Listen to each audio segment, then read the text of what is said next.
great to be back on Polymac Particles. We got ourselves a high noon Super Bowl week style show to deliver today, and we will do exactly that. Before I say good morning to Creative Tony, my partner in crime and all things, I got to say the comment line is bubbling up. I'd love to see that before the show. And Patty from Napa, let me talk to you directly for a second. She's going to get the pre-show post of the day today. Not only because she's Miss PMP, not only because she's queen of the scene and has the most famous handle, probably of anybody in our audience, Patty from Napa. You could mention Patty from Napa to like Ronnie Lott, you know what I mean? Joe Montana. It like registers. Oh, Patty from Napa. Yeah, sure. I know Pat. Like your handle has become famous. But anyway, Patty was talking to some of the other PMPers out there, the Familia. What's happening, y'all?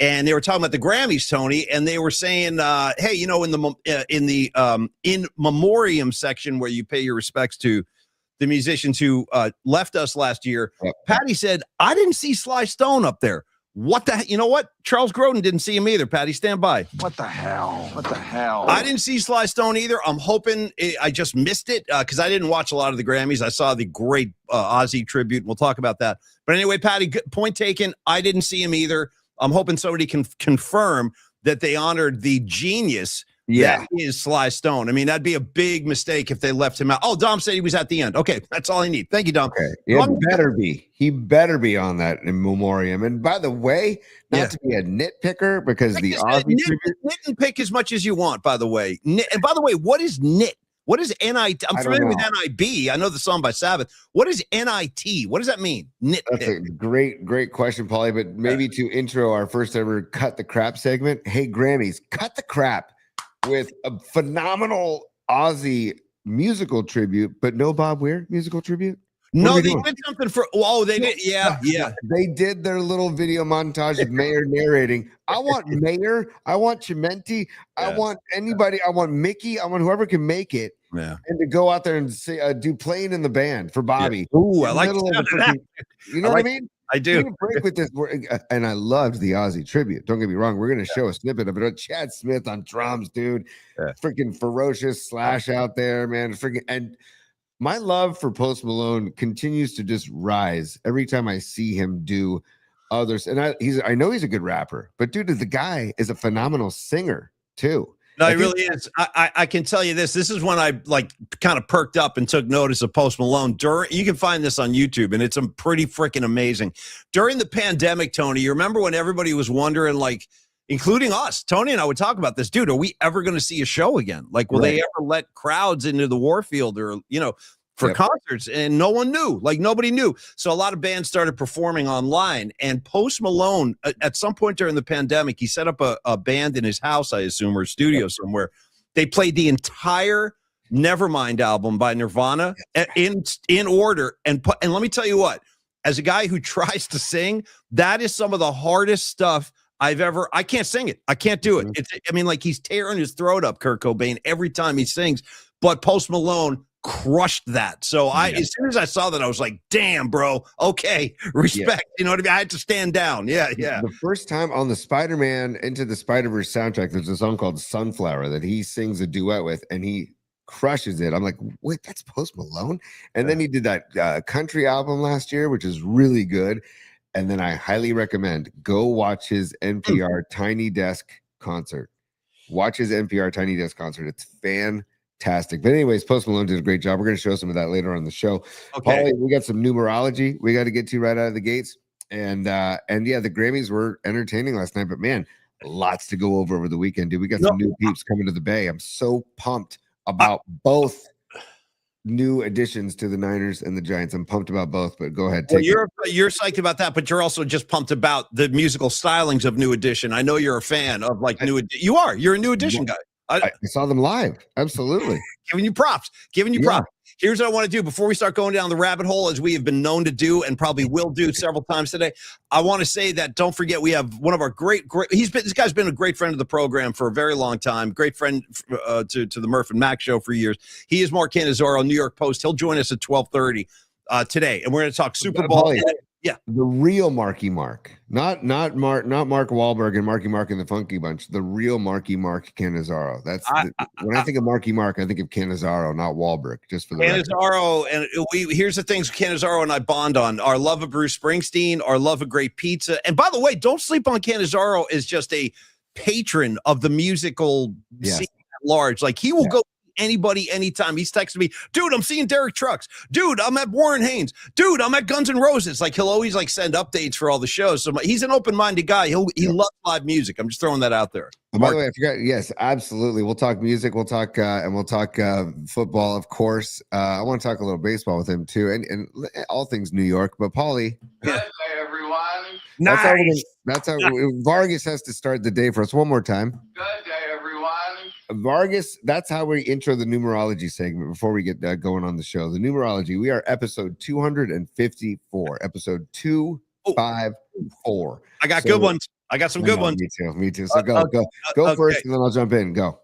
Okay, and by the way, I want to remind everybody that if you're a fan of this, everybody's favorite fun game, we like to play the numerology game where Tony dictates the number show that we're on, and then we do 49ers that wore those numbers. I want to remind everybody, this AMC thing about the Niners, the rise of the dynasty, incredible. Yeah. I watched March 1 and 2 last night. It was in tears. Me and Carlos were texting each other. It's emotional. Dude, it's a combination of emotion and anger because now I get so pissed at today's Niners when I watch those guys play, and I'm like, God, what you know what I mean? What is it? Paulie, songs with emotion in the title. Well, of course, I Get So Emotional, Whitney Houston. Okay, Well, I'm going to give you that. What if I drop the atom bomb from Billy Squire and just say the album is called Emotions in Motion? Okay. Yeah. Emotions in Motion. Shout it out. Don't Brothers Gibb have emotion? It's just emotions that's kicking me over. Nice. Nice. I forget the What name of about the song. Whitney Houston? You've got me feeling emotions. Yeah, and I get so emotional, baby, every time I think of you. And then Paulie, of course, bomb bomb, ticket to bomb bomb, but ticket bomb bomb, ticket to bomb bomb, but ticket bomb bomb. The outro jam to Sweet Emotion, dude. So I like to throw this out there, not that anybody cares at all, but I'm going to force feed you this anyway. One of the Aerosmith gigs I saw in Oakland, I think it was 2010. They did Sweet Emotion like that. And over that jam, I've never seen them do this before or since. They do all this cool stuff and then they never bring it back. Joe Perry started playing Third Stone from the Sun over that jam, like bum, bum, bum, bum, bum, bum. And he was like, fwam, fwam, fwam, fwam, fwam, fwam, fwam. It was so cool. I was like, Joe Perry, play that every time you play a Sweet Emotion. It sounded so great. You know, I'd love to see Gary Clark Jr. and Joe Perry on the same stage together. Share a few licks because I just saw Gary Clark Jr. last Thursday night do Third Stone from the Sun. It was fan-freaking-tastic, but we've already reviewed that show. Dom went on Friday night, and I know Dom had a great time as well. I saw my buddy's band, Pirate Radio, really good band. They're on the peninsula, but they used to gig Fillmore. They used to gig festivals, Great American Music Hall. They all became dads, and so they stopped gigging, but they had to gig at Devil's Canyon Brewery on Friday night. So saw them. So Oren, great job on drums. Pirate Radio, he's listened to the show a lot, Paulie. We were his most listened to podcast for 2025, by the way. So shout out Oren Williams. What's up, Oren? I appreciate that, Oren. Thank you, man. Paulie, back to numerology, okay? Give me a couple, then I'll give you a couple, and then we'll go. Okay, 254. So I'm going to immediately start with Eric Davis, great corner for the Niners, number 25. And then number 4, there's only one way to go with this one. That's my Nick in the box, bro. Nick Mullins. That's my Nick in the box. Nice. So I got to go Nicky Mullins, number 4. He won a few ball games for us, Nicky Mullins. Totally, dude. I'm going to take you to Big Mac Land, Paulie, 25, Mark McGuire, Big Mac Land. Okay. I don't know if you remember that in St. Louis, the launching pad in left field, McDonald's sponsored and called it Big Mac Land. And then I'm going to give you number 4 for the late, great punter with a watch, Reggie Roby. The late, great Reggie Roby, number 4. Yeah. And then I'm going to flip it around and go number 2. I'm going to give you Derek Jeter, one of my favorite seriously, one of my favorite non-Giant baseball players of all time. Love Jeter. Love Jeter. Badass. Jeter. Played the game the right way, all class, all the time. Yes. Correct, dude. Yeah. Correct. And then, of course, you've got our guy, Fred Warner, dude, who's, miss him terribly, but my favorite 49er on this squad, without question, my favorite Niner. So me too. I have to concur. He's also my favorite on the roster at this moment too. And get well, Fred. I know he's out there working hard right now. And the Patriots and the keeping Super Bowl week alive here. The Patriots and Seahawks have touched down. By the way, Tony, they flew into San Jose already. I'm not kidding. No, I know. They flew into San Jose. I saw him deboarding the plane in San Jose. And it looked kind of dull. It was just like. Yeah. Somebody, maybe it was on social media or maybe it was somebody, the PMP Familia, posted pictures of SFO and there's no signage of the Super Bowl at all inside SFO. Well, it's not in San Francisco. Why would they advertise it? But it's only the biggest event happening in the Bay Area right now. And that's down in SC, homie. You know what I mean? I maybe SFO is like, you know what? Santa Clara, blank you guys. Yeah. Because maybe that's why they feel like we do. They're like, we're not going to promote that S, you know? I don't know. I love it, dude. Yeah. Wait, Santa Clara in the house, Paulie. Santa Clara's in the house. Oh my God. Nice. So nice. moving on. Yeah. Tony's in the house. Oh my God. You know what, dude? You know what, Paulie? I'm gonna do something here. Oh yeah. It's business time. It's business. It's business time. I know what you're trying to say. You're trying to say it's time for business. It's business time. Ooh. Yeah. I'm gonna put us in the oven early. I'm going into the oven early. Oh, good. It's funny you do that because I just grabbed the Longbridge script. We're thinking we're connected simultaneously. I love it. Perfect. Let's go. Let's get in the oven where we belong after all. Love lift us up where we belong. Nice pull. Nice pull. What are you doing? Eagles fly on the mountain high. What are you doing? A little Joe Cocker? Is that Cocker? Yeah. We're going to lift us up where we belong. Hey, don't sleep on Cocker, dude. Do not sleep on Cocker, man. The freaking. What do you want to talk? Mad Dog and Englishman in the Fog or whatever the hell, whatever that thing's called. Yeah, no. I back Cocker. I back him. You know what I mean? I back Cocker. Here's some Cocker trivia for you. I didn't think we were I'm thinking about that thing that we always do, like, oh man, yeah, you know, Mercury, Bowie, Cocker, you know. yeah. My influences, I don't know, probably Page and Plant, Richards and Jagger, Cocker, guys like that. Yeah, Cocker, dude, Cocker. It's fun to say. Okay, so here's my Joe Cocker trivia. Now I know some of you are going to know this. The Santa Cruz Mafia probably knows this, and our music aficionados. But the song, so he did that famous cover of the Beatles, "Get a Little High with the Help from My Friends." Yeah. Oh, I'm gonna get high. He's screaming and all that. Dude, do you know who plays guitar on that track? But this is pretty cool. This is Jimmy Page. Get out. Swear to God, that all that guitar, that's Jimmy Page on that song with Cocker. Yeah. Damn, dude, that's fantastic. Yeah. I need. Hey, Page. I don't care if it's just you and an acoustic guitar. I know. Seriously. And I don't even need to hear vocals. Just I want to see you playing music. I just need you to see you play music. He can't get Blondie. He can't fruck. Ooh, sorry. You better I get upset when it was a fruck. When it comes to Zeppelin, I get emotional.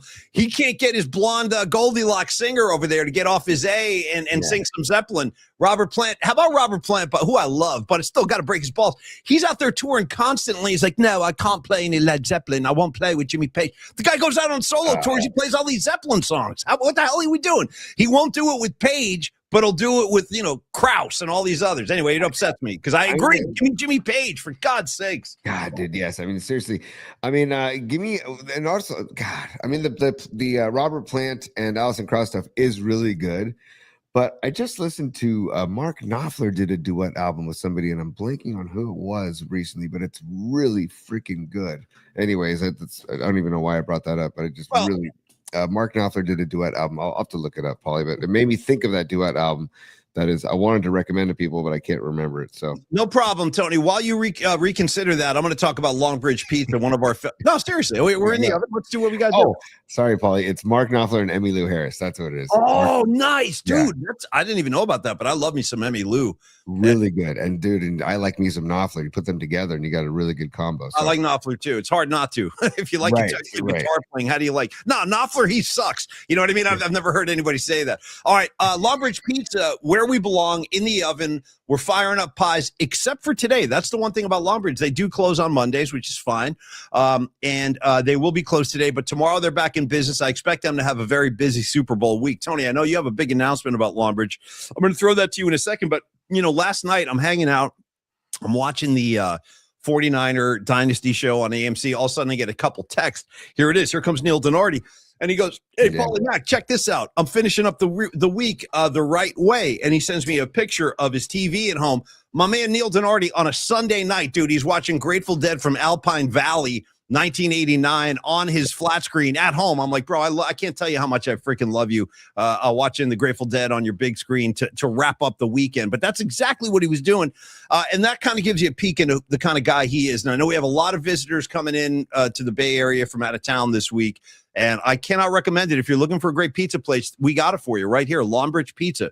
Go visit their menu online, longbridgepizza.com. It's in the Great Dog Patch neighborhood of San Francisco. Again, if you're visiting, welcome to our city. I got to say that it's located right down the street from Chase Center. If you're not familiar with the city, get on down there, try it out, and then you can text us back and tell us how much you love it. Now, Tony, I know you've got some big announcements to make, so go for it.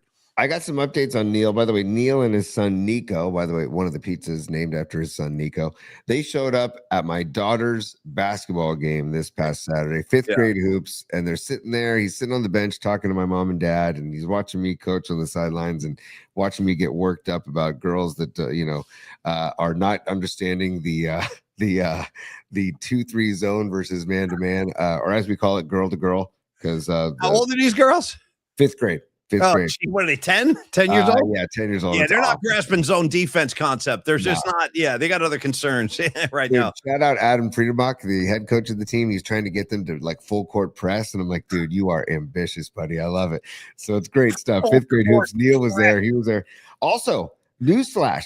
I'm slinging pies with Neil this coming Friday night at the Midway for a Super Bowl related event, a Super Bowl related concert with Calvin Harris and Diplo at the Midway. Neil, he's like, hey, dude, you were slinging pies with me at the bingo night. You want to sling pies with me on Friday night? I'm like, done. Sling pies for fun, just for fun. Yeah, totally. That's what I said. I said, dude, give me the freaking, the double-edged, double-handled sword knife, whatever you want to call it. I don't know what it's called.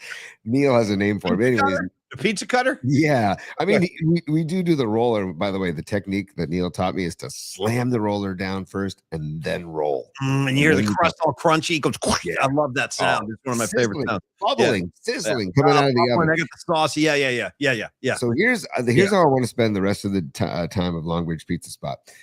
Over the weekend, my buddy Bob Wentz, shout out Bob Wentz, great dude. No relation to Carson. We've already checked. No relation to Carson. Spelled the same way. No relation to Carson. No relation to Carson. He's he's an Eagles fan. So he holds up the he thwarts the theory that all Eagles fans are dicks because he's a great dude. So there's always exceptions. You know what I mean? There's always exceptions out there, so carry on. I understand. Yeah. And so Bob, I guess, sent me a screenshot of a comment. Dave Portnoy, Dave Portnoy, he's the pizza guy, Barstool. Yeah. One bite, everybody knows the rules. Sure. So Portnoy said on social media, give me the best SF pizza so I can cross off my checklist. Thank you. And then Bob Wentz commented on Portnoy's post, Longbridge Pizza, you got to get there.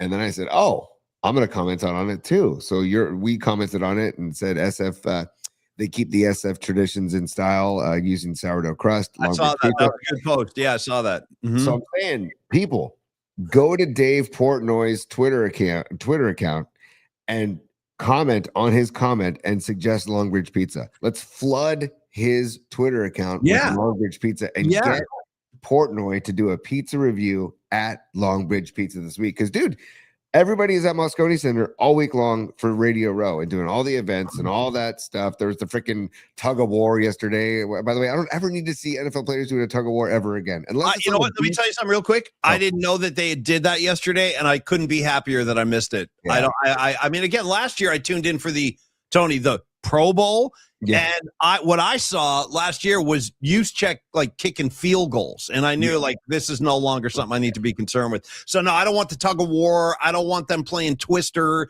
or checkers or whatever the hell they're doing now. I'm not interested. It's a farce. The whole thing's a farce. Get rid of the freaking Pro Bowl. Get rid of the tug of war. We got other concerns. Yeah. Just give people a Denardi trophy. Let's give everybody a Denardi trophy, and they can go on their way. Okay, congratulations. Well, it's a great idea what you're doing, Tony. Trying to get a little drums beating to get Portnoy into Longbridge. I would love that. I would love to see his review. He's probably I would be willing to bet he's an East Coast guy, a New England guy. I don't know him at all, but I've seen a lot of his reviews, and I don't think I would be willing to bet he's never tried pizza with sourdough crust. It's very Agreed. unusual. Yeah. Agreed. I was thinking the same thing, Paulie. Mhm. That's why I mentioned it in our comment. And then I'm like, people flood his inbox with sourdough crust, San Francisco style, Longbridge pizza. Flood his inbox. If you go to our Twitter account, you can see the comment we made, and then you can piggyback off that, or you can just reply to his comment directly. But let's flood that comment with Longbridge, because a lot of people are saying Tony's. A lot of people are saying there's one other. No disrespect, but No. Tony's. It's enough with Tony's. It's good, but let's not get crazy. Fine. It's fine. Yeah, exactly. It's over there. It's all right. Yeah, that's the other one, Golden Boy. Everybody's saying Golden Boy or Tony's. Bro, come on, man. Golden Boy's fine. It's fine. Yeah, but it ain't. It's not even close to Longbridge. I'm sorry. Agreed. It's just not. Agreed. I got to be honest about that. Golden Boy. I mean, Golden Boy's good at like 2 a.m. if you're drunk, but like if for a pizza destination, no. Agreed. And by the way, effing 901, I love it. Effing 901 says, I'm flooding Dave Portnoy's Instagram already. Let's go. Yeah. Let's go. I actually think he'd give it a very good review because he would not be familiar with the sourdough crust. That would throw him for a loop. He's going to be like, whoa, what is it? And I think he only eats just a plain cheese pizza. That's the judging kind of basis. And he doesn't doctor it up with like peppers or sausage. He just eats it plain. Yeah. And he looks at the undercarriage, he calls it. That's important. I agree with that. Yeah, right. The undercarriage. Yeah, and he also folds. He does a deep fold. You got to fold it. That's a given. Sure. Well, we got to get out of the oven and move on with the show. But you turned me into a folder. You got to fold. I don't know how you couldn't fold. There's only a folder. I used to hold hold and kind of. No, fold that bad boy. I was doing 2 hands, dude. Hey, well, let me just say this. Thank you, Longbridge Pizza. Thank you, Niels and Artie. We're so proud to have you guys as sponsors. We love your food. Longbridge, again, closed today, back in business tomorrow. We're trying to get Portnoy down there this week, and we'll definitely keep you posted as we go on that one. Okay, thank you, Longbridge. LongbridgePizza.com if you want to order at all during this week. And everybody, there's going to be a ton of events happening this week. If you're in the city, LongbridgePizza.com to order ahead, or just go in and have a seat and have a nice cold beer and get a pizza there too. By the way, Triple E just commented on Portnoy's comment. So Triple E, I just saw you commented on Portnoy's comment. That a boy. Don Peralta did the same. Let's go. Let's go. Keep it going, boy. And I want to say hello to all of our viewers on Cron 4, the Cron 4 Plus app, and we're streaming on Cron. Thank you, Cron family, all you Chronics out there. Also, Instagram, Twitter, YouTube, wherever you may be. We got a couple of little tweaks to our schedule this week. I just want to throw that out there real quick. Wednesday night, we are going to we have to shift the night flight time. We're not going to do an 8 p.m. show this Thursday. Take 2. We're not going to do an 8 p.m. night flight on Wednesday. We're going to do a 4:20 show. That's usually our default time if we can't make a regular schedule. So we'll be on at 4:20 on Wednesday instead of the normal night flight. It's just a 1-week thing. Tony's got family stuff with his kid. It's all good. It's my son's birthday. So Big D needs to have a little birthday party. I ain't going to stand in the way of that, man. So we'll the Big 12, dude. He's dropping a dozen on us. Well, 12 is not as big as 13. That's the one that's going to throw you. Yeah. Because now it's like, okay, childhood's over. Here he comes with his teens now, and by the way, enjoy. Good luck with that. Paulie, party's over. How about that? We'll get ready for this. Just get ready for this phrase to be repeated multiple times throughout his teenage years and at high volume. Here, it's going to go like this. Get out of my room, Dad. Stuff like that. Yeah, just get ready. It's coming. It's coming. Yeah. Dad, I already did it, Dad. Slam. All right. Anyway, thank you, Longbridge. We love you. And what time is the show? What time is the show on Wednesday? 4:20. Herb. Herb is a plant. 4:20 show Wednesday instead of the regular 8 p.m. night flight. Herbs are good for everything. Indeed. Herbs are good for everything. Maybe get some BC Bud in the house for the 4:20 show on Wednesday, Paul.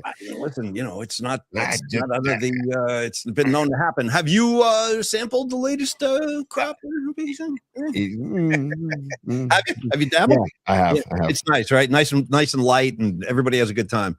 Phenomenal. Yeah, it really is. Dude, 2 different dispensaries have popped up in Belmont. In the tiny little town of Belmont has 2 new dispensaries in the last month. As Chris Tucker said in the first Friday, the first one, he goes, God put this here for me and you. Like he's trying to convince Ice-T. He's like, I don't smoke, man. He goes, why not? God put this here for me and you. And so, hey, dude, Rastafarians smoke herb because it is believed to have been growing out of King Solomon's tomb, dude. That's like one of the reasons why they smoke herb. Well, King Solomon. What about the other guy, King Selassie or whatever? Selassie's like the head Rasta guy, right? Didn't he the king of the Rastas? Selassie? That was the Emperor of Ethiopia, Haile Selassie. Yeah, So. I'm not a black belt. Tony's the reggae guy, but Selassie is overseeing. He's at the top of the food chain, right? He's the emperor. They looked at him as almost like a god, like a deity. So Haley, I kind of look at him as a god or a deity. I don't even know that much about him. I just know he was involved with the Rastas, so I pay respect. Totally looked at Bob Marley. I still look at Bob Marley. It's like, did he he seems like immortal to me. Like he doesn't seem like he ever existed in the human form. He was just kind of like this spiritual presence that just graced us for like 30 years, and then then he's now his spirit. I love everything about his energy, and I know that he spread his seed around. He enjoyed many women. He enjoyed lovemaking. Let's just be honest. He was a black belt lovemaker. I want to say shout out Natural Mystic. Also shout out from Patty from Napa. Thank you for reminding us. We'd like to pay our respects to Desmond Wilson, who left us over the weekend. He played Lamont on Sanford and Son. I have to be honest. I was surprised at how the outpouring I saw for him, because I thought Sanford and Son was so in the rearview mirror. I didn't know that many people were moved by it, but it's funny. My dad used to watch Sanford and Son with me. He loved Sanford and Son. So I used to watch it with my dad, and I was a big fan. So respect to Lamont, rest in peace. And great stuff with Red Fox on Sanford. I was a big Grady fan too. You got Bubba, you got Grady. And how about Fred Sanford just yelling at Lamont, his own son, calling him, "You big dummy," calling him big dummy, dude. That was like his nickname. Sit down, you big dummy. Yeah. Also, shout out to the Street Beater, which is the theme, the name of the theme. Quincy Jones. Written by Quincy Jones, the Street Beater. Paulie, so rest in peace. Thank you for that, Patty. And we'll get to supers in a second, Paulie. But I do want to say, before we get to Mark Cannizzaro, I am thrilled at this signing by the Giants for a 1-year, $12 million deal for Luis Arráez. I think it is a great move by the Giants. And I cannot believe that he wasn't re-signed. Dude, 2 players in the last 3 of the last 4 years, only 2 players have hit over 300 at 3 of the last 4 years. Luis Arráez, Aaron Judge. He can hit. I mean, you're right about that. And that's one of the things that's been driving me crazy about the last few years at MLB is that, and I'm talking about league wide, is that guys just don't hit anymore. Most guys have like averages of 230, 240. Paulie, let's get I don't give a damn. Get on base, hit the ball. So I love to see him. I think he hit 292 last year or something like that. Can I just run down that? Paulie, listen to this, dude. 2020 or 2022. Actually, screw it. 2019. This is all his batting averages. 2019, 334. 2020, 321. 2021, 294. 2022, 316. 2023, 354. 2024, 314. 2025, 292. The guy is a contact machine. Guess, Paulie, last year, in how many at-bats? 620 at-bats. 21 strikeouts. I can't. 21 strikeouts. That's I want him leading off. I don't want him to ever leave the leadoff position. I created an offensive lineup, and I wanted to bounce this off you, Paulie, really quick. Yeah, dude, he led the NL in hits last year. He has at least 600 plate appearances. You can almost stop right there, because once you say he led the National League in hits, I'm already sold. I'm sold. The Giants need that so badly, a consistent hitter. Now, where do you put him in the lineup, by the way? Lead him off. He is your highest average hitter and your best contact hitter. You lead him off, so he gets guaranteed the most ABs per game. Okay, I'm not going to argue that. Okay. So I go Arráez, then I go Jung-Hoo Lee, then I go Adames, then I go Devers, then I go Chapman 5th. I don't want Chapman batting cleanup. And then I go Bader 6th, and then I go Ramos 7th, Eldridge 8th, Bailey 9th. That's what I see. That's starting to sound a little better than what we've been used to the last couple of years. And again, I just appreciate the art of hitting, which is like a lost thing in Major League Baseball. So it's going to be nice to have somebody. I mean, honestly, Tony, the last time the Giants had a formidable hitter like that, this is going to sound crazy, but who just jumped into my head is Freddie Sanchez, who would come from winning a batting title, because he won a batting title with Pittsburgh. Before he came to, now he got hurt. He won that ring in 2010 with the Giants, and then his career kind of ended because he got hurt. But that guy was like a professional hitter. Freddie Sanchez, like he was in the business of hitting. He might have been a Gold Glove too. Was he a Gold Glove? Yes, he was a Gold Glove too. Damn, Freddie Sanchez, hell of a player, dude. Too bad we didn't get more out of him. But like, that's the last time we had like a guy who was like challenging for a batting title was Freddie Sanchez. And I love it. And I love the contact ability of the first two hitters in the lineup because Jung Hoo Lee struck out 71 times last year. So not nearly as good as Arráez, but still second best contact hitter in the 1 and 2 spots, right? And then you get into the power, then you get into Adames, and you get into Dever, and you get into Chapman. I see on the chat some people, Los and Nutter maybe saying have Chapman bat 7th. There's no way they'd bat him 7th just because of what they're paying him. You know what I mean? So I'm sure that they'll bat him. I don't want him batting 4th. I feel like he puts too much pressure on himself. Put him in the 5 hole. I just put him in the 5 hole. Bader is like a second leadoff in the 6th spot. Yeah, nice, right? Nice. Bader, Ramos, Eldridge, Bailey, and then turn it over and get Arráez back in the mix. I'm very excited about the move, man. I didn't see that coming. That's good. Yeah. I didn't see it coming, and I was like, that is just wow. And that's such a buster move. That is such a buster move, man. So, and by the way, I noticed that the Red Sox just traded Jordan Hicks, right? By the way, I just sorry to interrupt you, but I just thought of a brand new song parody to complement your point. You said that's such a buster move. Let's do it. Let's get what was his face? The kid over there, Young MC. It's a buster move. Yeah, so come on, Fatso. Come on, Fatso. It's a buster move. It's a buster move, Tony. Get to work. All right. Anyway, carry on. Is Mark ready? Because I don't want to keep Cannizzaro waiting if he's in the waiting room. Mark just entered the green room, but it's just funny because basically the Giants got Devers for nothing now except for Kyle Harrison because Hicks is now no longer a Red Sox and Harrison's like kind of I don't know, meandering in the starting lineup. So by the way, speaking of Harrison, how are the Giants rotation? What do you think? How's that rotation? Get Valdez. If they could finish the offseason with Valdez, now we're talking that's a good offseason and they can compete.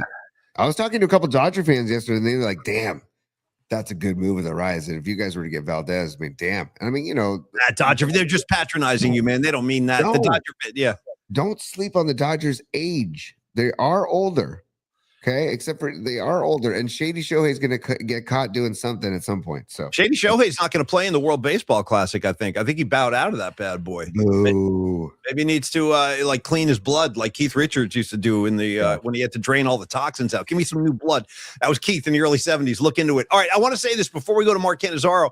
Yeah. We have a bunch of supers to get to, and we'll get to you guys. But let's talk to Mark first because it's a busy week. He's traveling, he's covering the Super Bowl, he's got a lot going on. So if you're ready, Tony, we can bring him in. I am ready. Marky Mark, welcome to the program. Yeah, my God. What's going on, boys? How are you? Great to see you, Marky Mark. I love seeing your smiling face. Now, I'm going to take a guess, judging from the backdrop, you must still be on the East Coast. When are you flying out west? I got a 6 a.m. bird tomorrow morning. Paulie, just to give you a little taste of home now. Yeah, a little Atlantic Ocean view right out the window. Right, that's nice. The office window. Dude, shout out, Tony. That's Jersey Shore, Tony. Okay, you got to come out and visit. Are you getting beaten down by these like single degree temperatures, or is it a little warmer on the shore? It is bare ass cold, and it has not stopped. I'm telling you, it is. I was out in California. I mean, I was out in Colorado last week to do the Patriots Broncos game. Nice. Snuck a couple days of skiing in out there because I'm a skiing junkie. We got more snow out in my deck right now than they got out in Colorado. We got pounded while I was away. We got probably a foot plus. Yeah. So, well, shout out to the Cannizzaro compound too. It looks beautiful. The estate of a Mark Cannizzaro on the oh, dude. And by the way, before we delve into all the Super Bowl talk and everything else going on, and I want to specifically talk to Mark today about a piece he wrote last week about Bill Belichick and getting denied into the Hall of Fame, which I find laughable. And we're going to talk about that. But Mark, just a quick Bruce Springsteen check-in moment between the two of us. Have you seen the film? Because the Jeremy Allen White film is now on Hulu.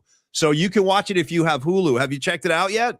I have not seen it yet. It is on my list of things to do. I have literally, last weekend was my 7th consecutive week on the road. So I did I was on the last four regular season games on the road, and then the last 3, for the playoffs. So, yeah, that is 100% on my list. He actually turned up like a week ago over at the Count Basie Theater in Red Bank for a benefit show. So he's, as you know, he just pops up everywhere. It's similar. I've always wondered why I am never at a show that Bruce shows up at.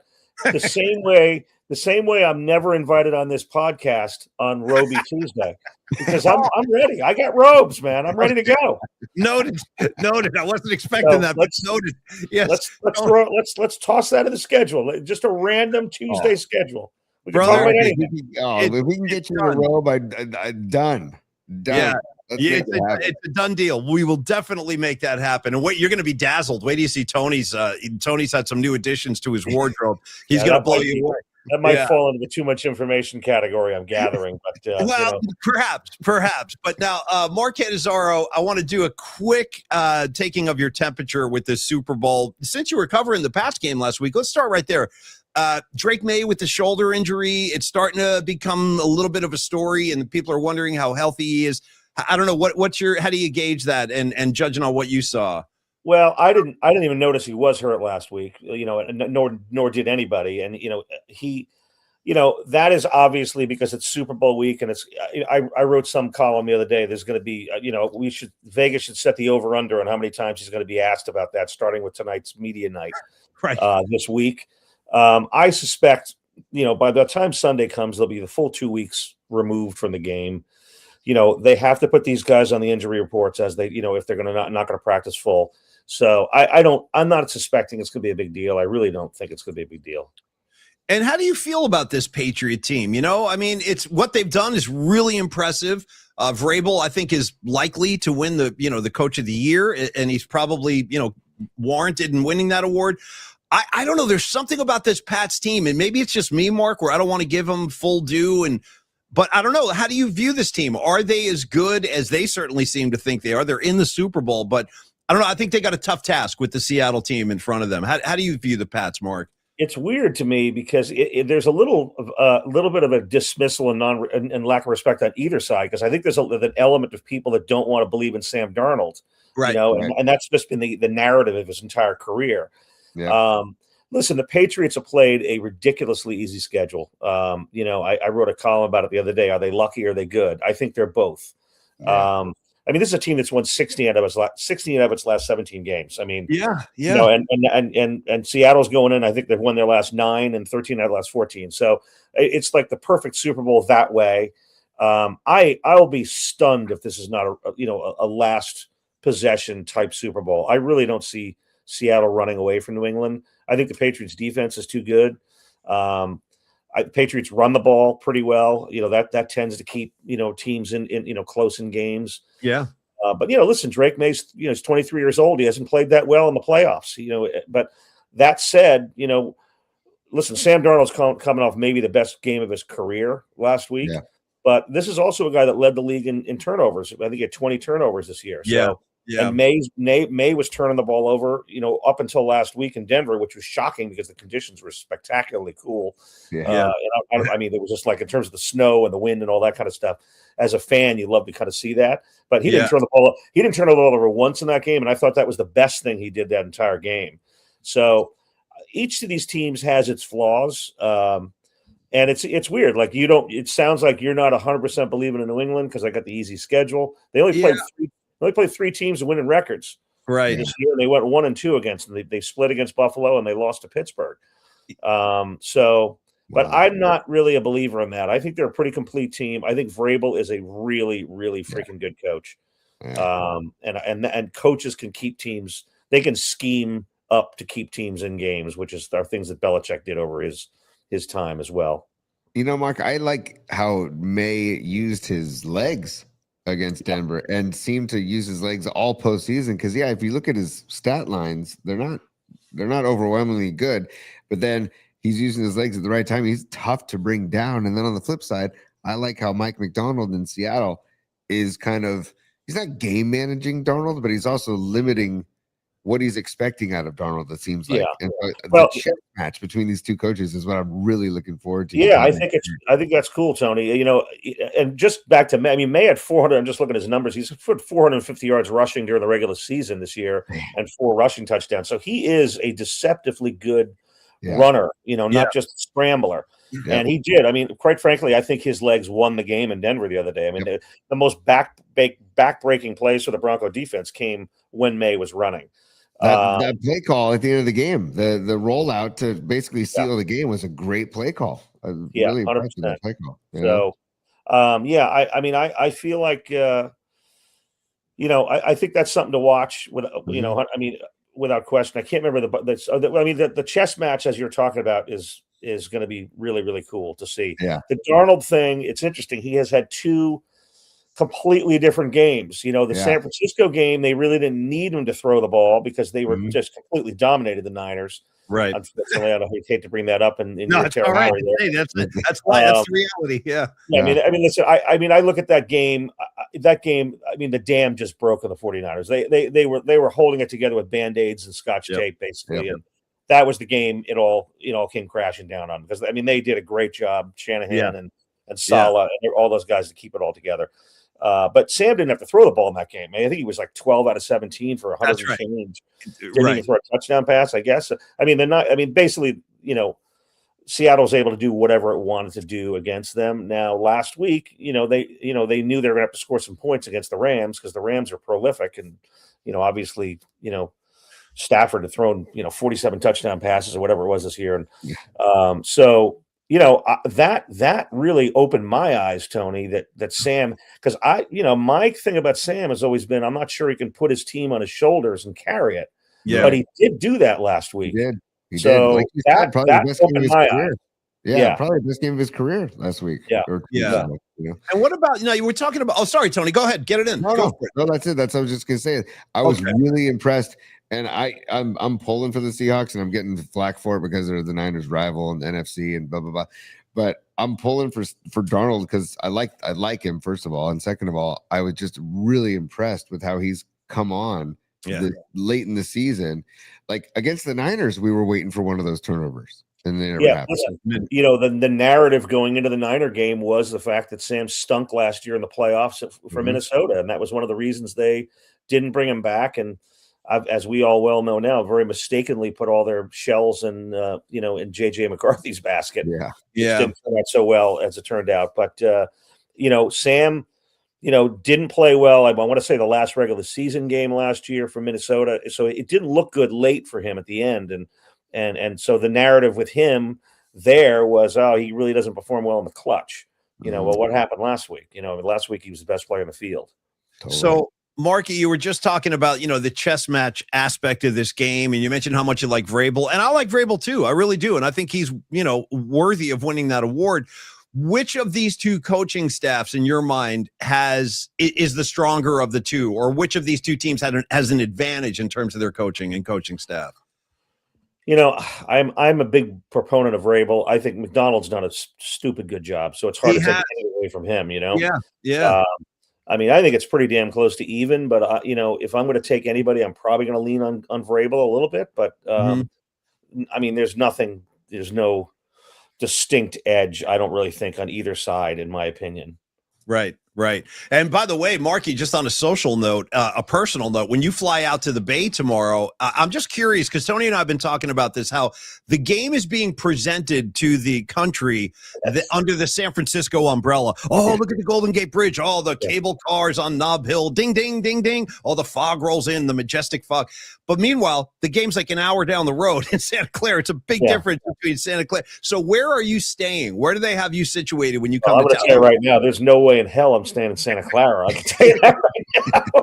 Man, no. So, I mean, it's a little. I've got the NFL Network on my flat screen in the office, and like every beauty shot they show is Golden Gate Bridge and all that stuff. I'm like, aren't they going to show the rundown amusement park and the empty parking lots down in Santa Clara? Right. What are we doing that? And now we have the added. I know, and now, Mark, we have this added kind of embarrassment of this whole substation story. That dude, no, that's it. Now they're starting to blame the substation on all the injuries the Niners have had, and who knows? I'm not a scientist. Maybe there's some truth to it, but it's just like, man, this whole Santa Clara thing. I feel like we're pushing the limits of what we can get away. I think I'm starting to feel like it's time to come back to San Francisco. I mean, I'm speaking to your region or whatever you want to call it. I hate to be. I hate to be that, I've never liked to be those columnists that write the story and just take a crap on the city that their team is playing. Woody Page was legendary for that at the Denver Post. He would just absolutely just excoriate whatever city that wasn't Denver that the Broncos are playing or whatever. But I mean, when people ask me about the Super Bowl, like, so where's the stadium? I mean, honestly, I only have one word to describe that area, and it's soulless. I mean, it's just man. soulless.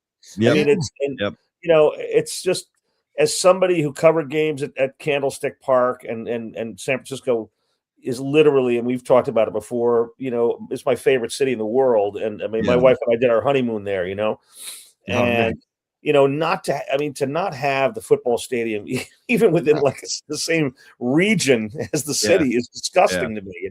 It is. I mean, listen, I get it. It's money, and I'm sure that was cheap as sin to build that stadium down there, and and because the Niners are good, the fans are still going. I guess. I mean, they do sell out, but there's just zero atmosphere. It's just it's really disappointing. It's the only time I will be. Well, I shouldn't even say that because the teams are down in Santa Clara. I want to say the Patriots are staying at the Santa Clara Marriott or something. I think I'm going right there from the airport tomorrow. Oh, okay. So I was about to say the only time I'll be anywhere near Santa Clara is game day, but that's not 100% true. But what I will be doing as soon as I finish whatever interviews I have to do in Santa Clara, we'll be driving straight back north into the city. That's the media hotel is in the city, in fairness, and everything that's going on, surrounding the Super Bowl is taking place in town, obviously.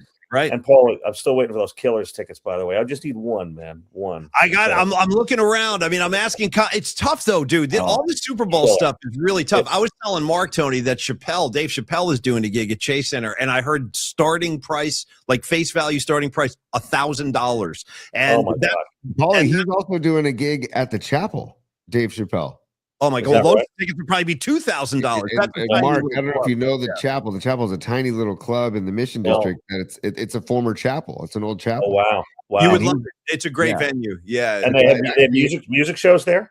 Yeah, the Stone Foxes. Our buddy Shannon Kaler's the Stone Foxes just played there last week, and it's a great venue, but it's tiny. So the fact that Chappelle's going to show up there and do a gig there is ridiculous. Wow. That's Chappelle being Actually, Chappelle. you know what we're going to do? Let me take this opportunity because we got a lot of people in the audience, and these are people that know people. So, PMP Familia, Marky Cannizzaro needs Killers tickets. Who's got his back? Who can help him out? I just need one ticket. I'm not even bringing anybody. Unless you want to go, or you can go, but I'm just trying to get in. I love the Killers. I'm a huge music junkie. I saw they were playing. I was like, all right, I got to go check that out. And then where are they playing? Do you know where they're playing? Are they at Chase Center? No, you know what? I have a weird feeling it might be one of those Super Bowl kind of sponsored gigs. Right. That's probably why it's so expensive, I'm guessing. Yeah. Well, they are selling tickets on StubHub, but they're like $1,700 to walk in the door. Like, no, can't do that. Yeah, that's like a vacation, Totally for a couple hours of music, and nothing against the Killers, but I wouldn't pay that for my favorite musicians on the planet. No. Mark, just to deviate from the Super Bowl for a second, do you have any feeling on? Two things.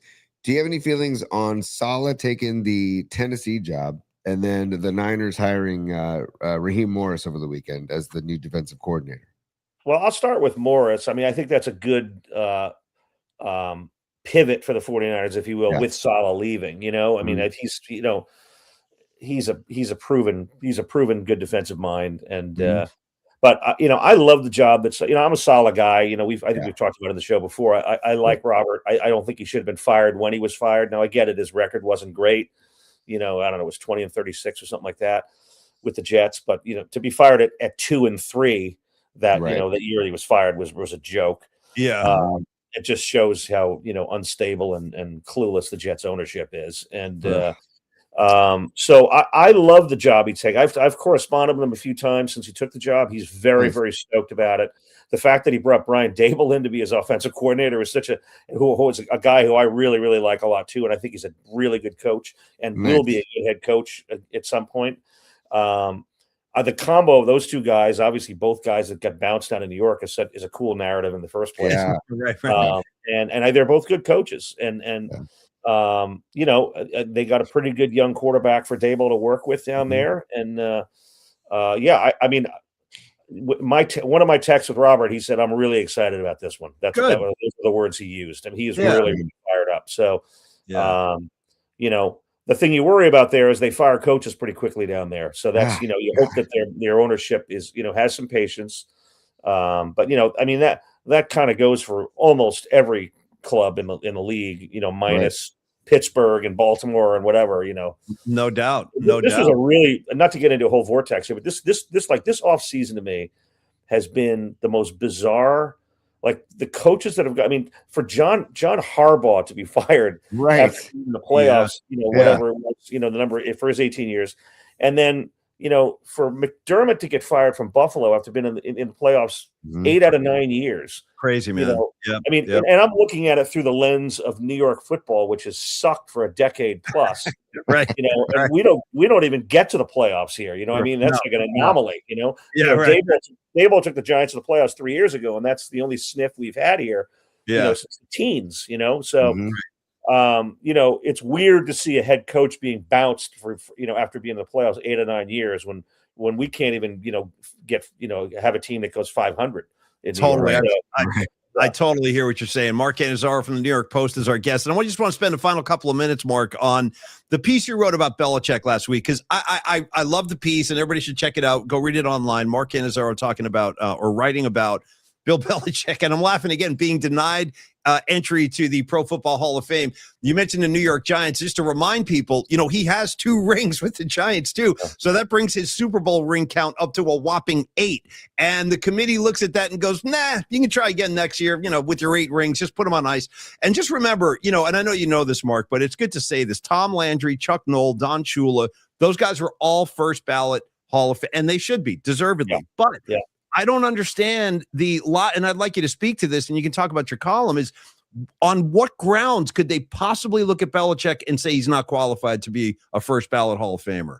I think every one of those voters knows he's qualified. Part of the problem, and it's come out a little bit with some of the voters, the couple of guys that actually did come out and say they didn't vote for him was, and I don't want it's like a complicated thing, but the process and the system they have in there, with the they lump in the coaches with the veteran players, like these LC Greenwoods and those kind of guys who are probably after this year, probably not going to be on the radar again. So there's some guys that had that, they felt, an obligation to give those guys a shot now, knowing Belichick was going to get in there. But that said, the bottom line is your responsibility as a voter, and I'm not one of the voters. Your responsibility, in my opinion, as a voter, is to vote in the best damn kind of people on that list. Yeah, and Bill Belichick was the best at what he did for our generation, and and many other generations as well, going back. Right. And that's like keeping Brady out because you wanted to slap him on the wrist for Deflategate, for deflating the footballs. I get it. It's not a good look. It's a stain on their legacy, but. Is Tom Brady not going to get in his first ballot? That would be embarrassing. Mark. So I think that there is an element of people out there that listen. There's a lot of writers and media that had their noses bent out of shape by the on to Cincinnati kind of Belichick behavior in his press conferences, his dismissive attitude toward reporters, which was disrespectful. Yeah. But the problem is that shouldn't be a part of the voting process. I agree. No matter how much you might not like a player that, me, if I'm a voter and I just couldn't stand a certain player that I covered over the years who was disrespectful or just a bad dude, if you didn't like LT because he took drugs and did cocaine before games or whatever, that kind of stuff, at the end of the day, he still was the greatest defensive player on the planet. So absolutely. If you're a giant writer and who happen to be a voter, and you got, ripped, by LT in the locker room a bunch of times, that doesn't mean you shouldn't vote for him. It's what he did on the field. Yeah. And what Belichick did, his body of work speaks for itself. So I'm sure that there was an element of some of the voters that didn't vote that felt like this was a nice slap on the wrist for him. Like, hey, you know what? You were an asshole to us. Yeah. You'll be an asshole to you now, and you can wait your turn kind of thing. But it's just a bad look. It's a bad look for the entire system and for the entire voting committee. I know a lot of writers on that committee and who are good friends of mine, and they're embarrassed by the result because it just is a bad look for the entire process and the Hall of Fame. Well, and Mark, who doesn't have a stain or a blemish? Like that's what's crazy about this. Like everybody's made mistakes along the way, but Bill Belichick has made many great decisions and had many triumphs in his career. The fact that it's just a joke, man. Tony, the thing is, like, and I wrote this as part of what I wrote in the column. 07 was Spygate. Belichick had already won 3 Super Bowls, with the Patriots prior to that. Right. And not to mention the 2 that he was a defensive coordinator for. And then he won another 3 after Spygate. So, like, either of those halves of his career were enough for him to be a first ballot Hall of Famer. Yeah.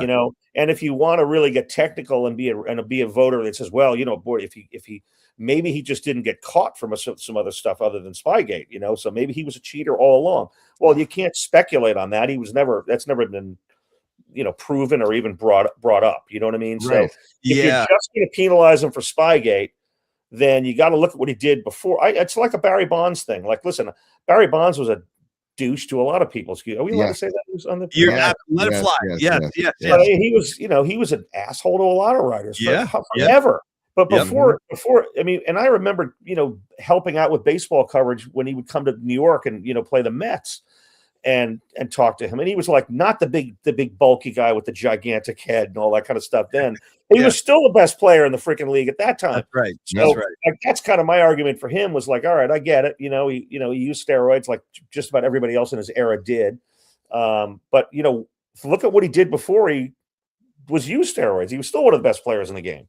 So anyway, that's the Belichick thing to me. I thought it was, it was in a way comical because it was embarrassing, but listen, he's going to get in next year, especially after all the fallout. But how weird is it that Bill Belichick is becoming a sympathetic figure?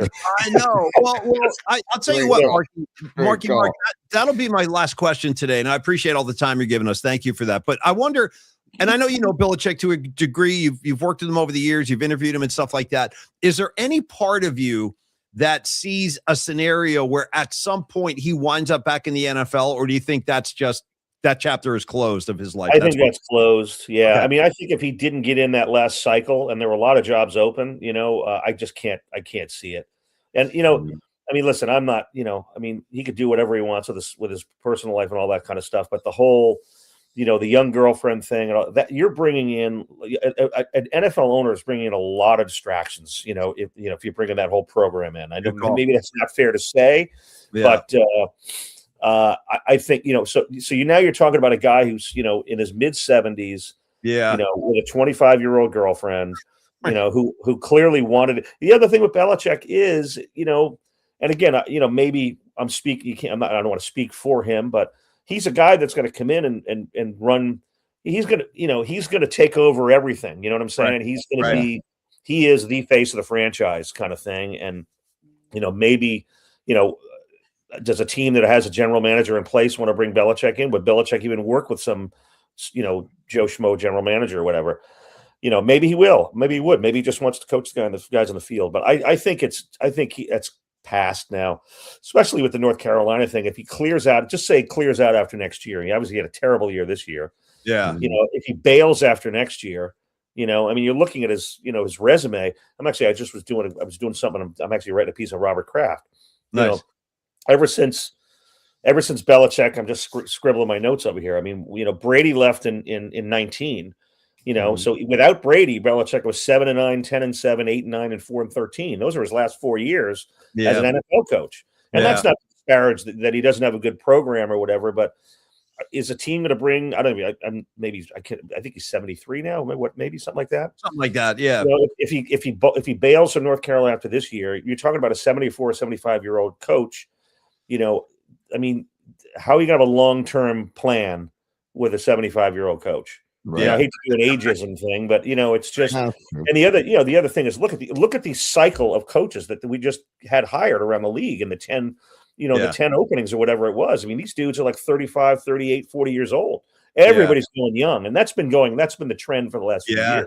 Oh yeah. I mean, one thing we haven't discussed, which we're probably going over time, is this Rooney Rule thing has become an absolute joke. Yeah. I mean, it is really something needs to be done. And Goodell's going to speak tonight.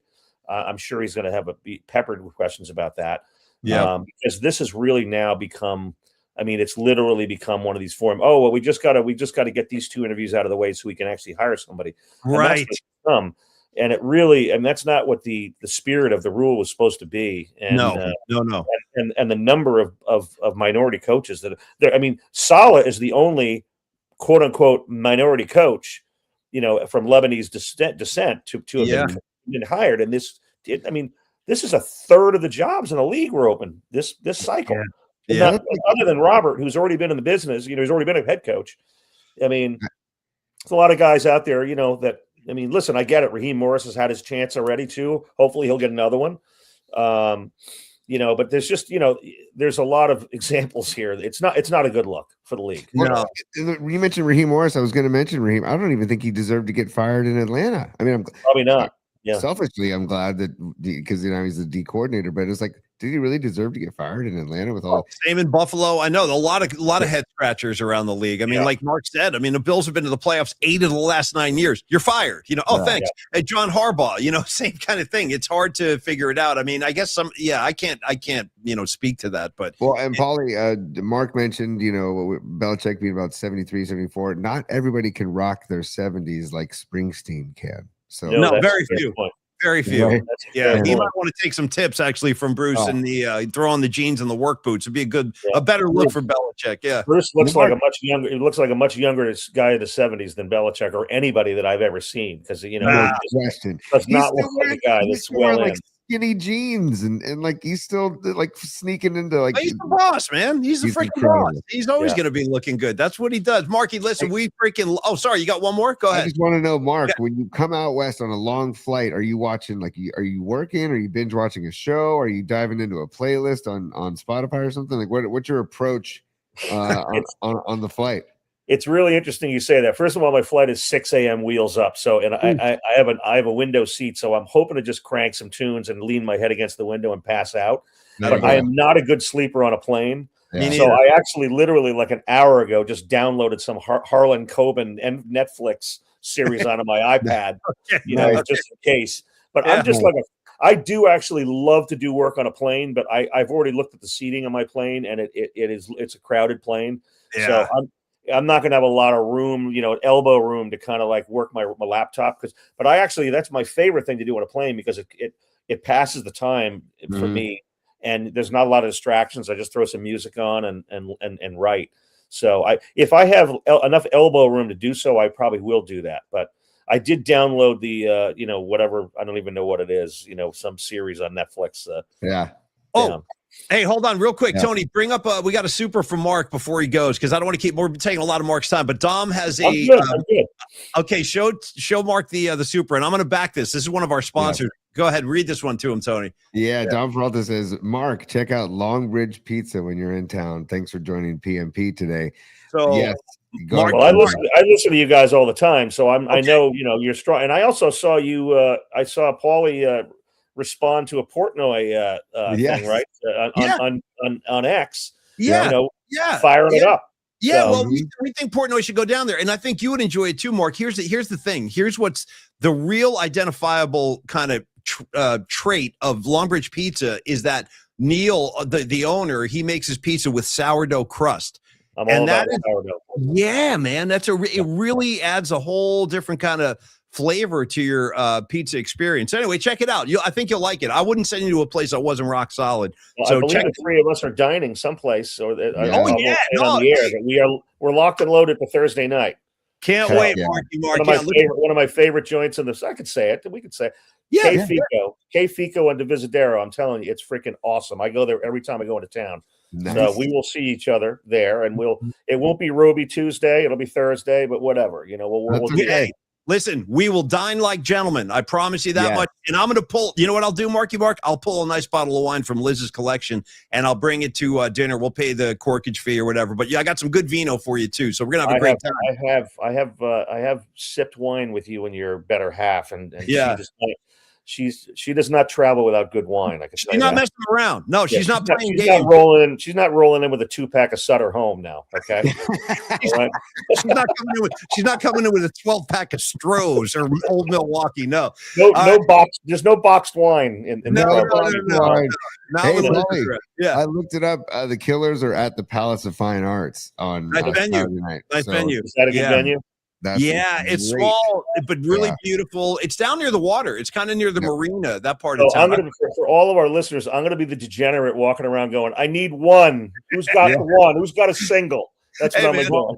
Unfortunately, I think the Killers turned down playing at Great America across from Levi's, and instead are playing up in San Francisco at Palace. Good for them. Yeah. For them. Hey, Marky telling Mark, you, we man. love you, buddy. Hey, safe travels tomorrow, and very much looking forward to Thursday night, brother. Travel safe. And See you to our soon. listeners, I will work for one ticket. Okay, I'm just throwing it out there. All right, Nice. I'll keep you posted, Marky Mark. I'm on it, man. guys. Safe travels, brother. Thanks Good so talking much, to you. Mark. See you, Cheers, buddy. man. There he goes. Mark Cannizzaro, everybody. New York Post. One of the all-time greats. I mean, Yep. you know, at what he does, but also, Tony, one of the all-time greats at just being an awesome dude. You know what I mean? He's Love good. talking to Marky Mark. I love, you can talk music, you can talk food, you can talk sports.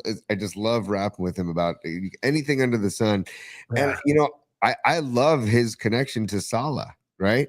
And I forgot. He covered him for all the time in New York. So Right. again, you didn't mention this, and that's my bad. Mark covers the New York Jets. That's one of his big roles with the New York Post during football season.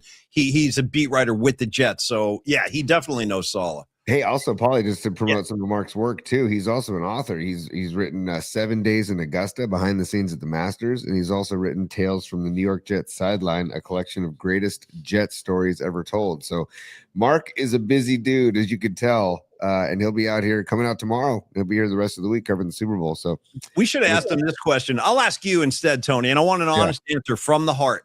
He mentioned the New York Jets and how just bumbling and they just can't get it out of their own way, and God only knows if they'll ever make the playoffs again. But worst franchise in the NFL, it's a 2-dog race. New York Jets, Las Vegas Raiders. Tony, go. oh boy, I gotta go Jets.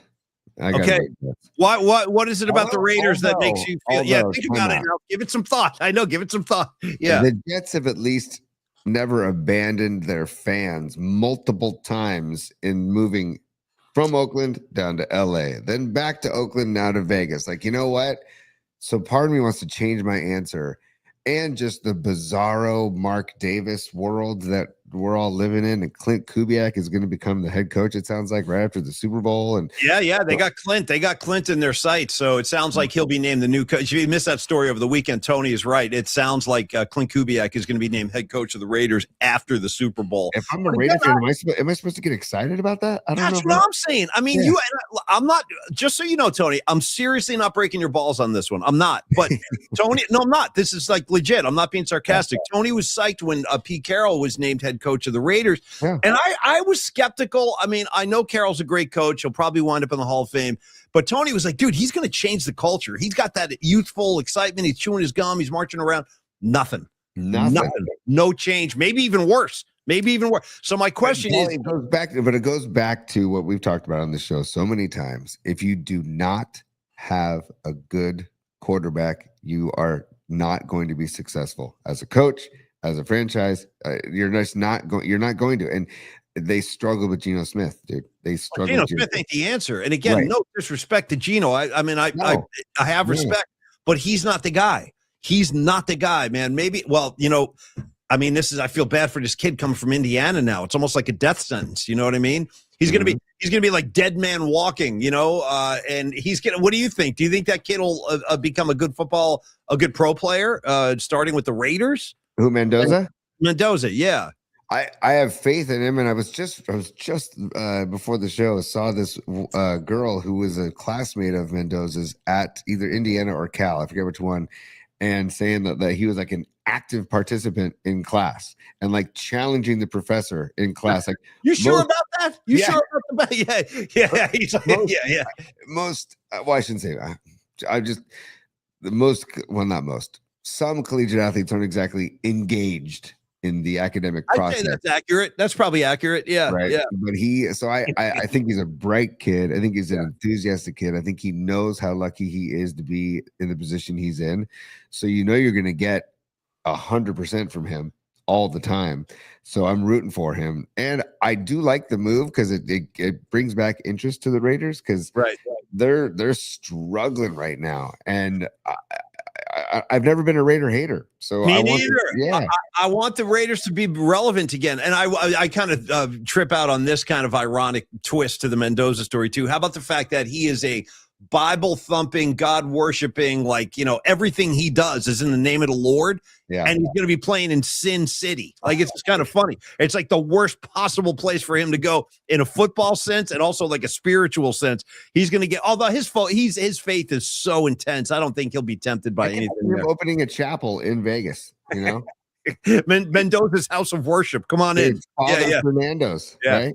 What'd you say? I said Father Fernando's. I like that, dude. We need a Father Fernando out there. Tony, let me ask you a quick question. You are the executive producer of the show. After all, I'm just a measly peasant who runs his mouth into the microphone. You're really running S. Do we do super? I know we got 1 million supers, and we also need to do a stellar design read. So which way are we going and when is my question to you. Okay. Yeah. Let's get to the supers, Paulie. They've waited patiently, and our apologies for not getting to them sooner, but it's going to rekindle some of the topics we talked about before, Mark. Just a little patience. Yeah. I've been walking the streets at night. By the way, you know what I love in that video? If you can remember the video, it's just so long ago. But at one point, like near the end of the song, when they kick into that outro jam, they're like, ooh, little patience. You know what I mean? They're like kind of drifting out.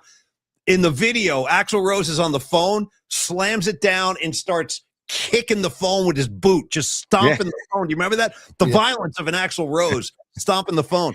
I was like, that looks cool. I guess that's what rock stars do. They destroy phones in their hotel room.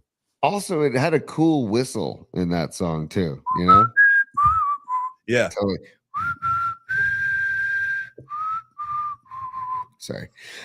Hey, we'll go back to the Supers. Here we go. Yeah, that might be the one and only time we ever whistle on the show. Tony, go ahead. You're in charge. Yeah, we don't need to be whistling. Escobar Cheeks the third. What's up, Escobar? Hope you had a great weekend, brother. Anyone else tear up through the in memoriam section of the Grammys? And dude, go ahead. Go. I a little bit when I saw the Ozzy thing happen, and boy, I got to tell you too, I'm a little concerned for Kelly Osbourne and Sharon. They don't look healthy to me. Did you see Kelly Osbourne, bro? Yes, yeah. Boy, she looks pretty. I don't want to say the wrong thing here, but just stay healthy, you guys, for real. She looks a little too thin for me. And Jack Osbourne, they were all very emotional watching that War Pigs tribute. So yes, Escobar, yes. Can't imagine what they're going through, but yes, I would like to have Kelly just like devour a double. Maybe how about a chopped cheese? You know what I mean? Get a chopped cheese. Maybe get a gabagool, vintage gabagool. Yeah. Can we send a care package? Why don't we send a Longbridge care package to the Osbournes? Nolan Denardi, bro, he'll hop in the freaking pizza wagon and just point it towards LA. He'll just start driving down there and setting up in front of the Osbourne estate. Be like, here's your pizzas, here's your chopped cheese.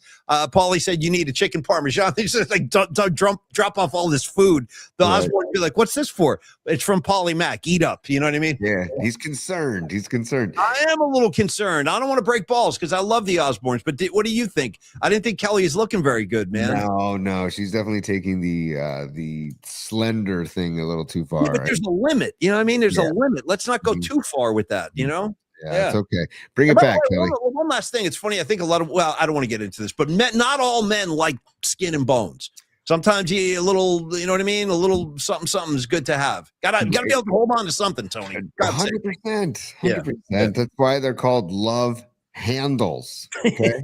right. For men and women. Yeah. I've got them holding on to them right now as we speak. Okay. Matter of fact, I'm squeezing them right now. Tony, go ahead. Yeah. Escobar Cheeks, one more super. He says the D'Angelo and Roberta Flack tribute was amazing. You know what? Tears, dude. Escobar, you have good taste, man. We don't talk enough D'Angelo. That was another really sad passing of bro. Let 25, dude. We got kicked in the nuts with the amount of great musicians that left us. You're right. And I saw that too. The Killing Me Softly, I think they played, right? Was that the tribute Roberta Flack was singing? It was nice. Yeah, thank you, Escobar. I feel you, buddy. 51 years old, D'Angelo, by the way. You know what sucks? I don't know if you guys are going to remember this. This is very obscure, but he did not tour very often. He didn't play live very often. And his records are amazing. If you never checked out D'Angelo, definitely do that. He was a really gifted guy. And he played at the Fox Theater the first time the Golden State Warriors were in the finals, the first time they played Cleveland. I remember that. I'm like, wow, D'Angelo's in town. And I didn't go because I wanted to watch the game, but that was the only time I ever came close to seeing him. And I actually didn't go to the gig. Did you ever see him, Tony? Never saw him, but if you've seen the Sly Stone documentary produced by Questlove of The Roots, D'Angelo's all over it. He's great in it. And little did we know that he was ill during that time. So it's just, and he's drilling butts the whole time in the slide doc. He's drilling butts as one does. All right. Well, anyway, thank you, Escobar. Much love. From D'Angelo and Roberta Flack, we go to Steve Groschel, who says, "Never trust a big butt and a smile." #GoCat. That's Sir Mix-a-Lot. We were talking about that earlier in the show. I don't remember talking Sir Mix-a-Lot, but yes, you that is true. Steve, you never trust a big butt and a smile. Thank you, Stevie Groschel. One of my favorites right there. That's why, because we were talking about New Edition and Ronnie, Bobby, Ricky, and Mike, and BBD and all that stuff earlier. Ronnie, Bobby, Ricky, and Mike, Tony. Yeah, dude. New Edition, man. Come on. Can you stand the rain, Paulie? Mr. Sure. Telephone Man, cool it now. You got this, cool it now. Ooh, watch out. Can you stand the rain? Tony looks like rain. How's that sound? Can you stand the rain? Arrow looks like rain. Yes. How about no rain? Blind Melon. Okay. Oh, talk about gone too soon. Shannon Hoon, Blind Melon. My goodness. I know enough. I know. I need everybody in the group today to stay with us. No more checking out for a while. By the way, Tony was talking about grabbing his love handles a few minutes ago. I'll tell you a funny rag story. There's a million of them. Here's another one. One time, because Rags, I don't remember what year this was, but this is a funny Rags moment. Maybe you want to try this at home, Tony. Rags, when he would get too heavy, he would get really pissed at himself, and then he would start working out round the clock. So one time he was on the treadmill, and he's working out, and I'm hanging out with him, dude, and he's on the treadmill, and then he just starts, ready for this, Tony? Punching himself in the stomach. And I go, what are you doing, man? And he goes, no, yeah, I'm just pissed at myself. Here he comes. Look at his message. Body punches. So he'd be like, I'm pissed at myself and I'm punishing myself. And I'm like, well, okay, I'm not going to disrupt anything here. But he just start punching himself in the stomach on the treadmill. Have you ever tried that at home, Tony? I have not, but I can envision Rags, if he wanted to lose weight, being putting on a hefty Glad bag or something to make him sweat bullets while he's working out, just to make him lose weight quicker, like the wrestlers do. They used to have these things. We call them fat tubes.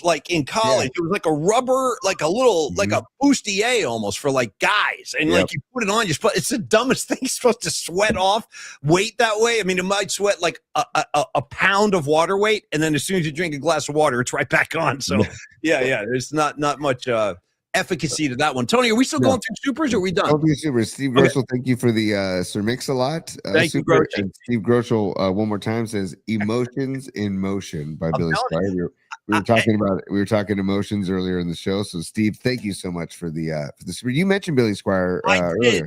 I did, and Grosch, check it out, bro. And I'll bring it up here if I have to. I actually have that on vinyl. I have emotions on vinyl. And by the way, can I do a quick show and tell just for you, Tony? Just talking to you for a second. Sure. I brought this up here for you. First of all, I felt Mike Reno. I only keep one record at my side all the time, and it's Loverboy, because you never know when you just need to show it.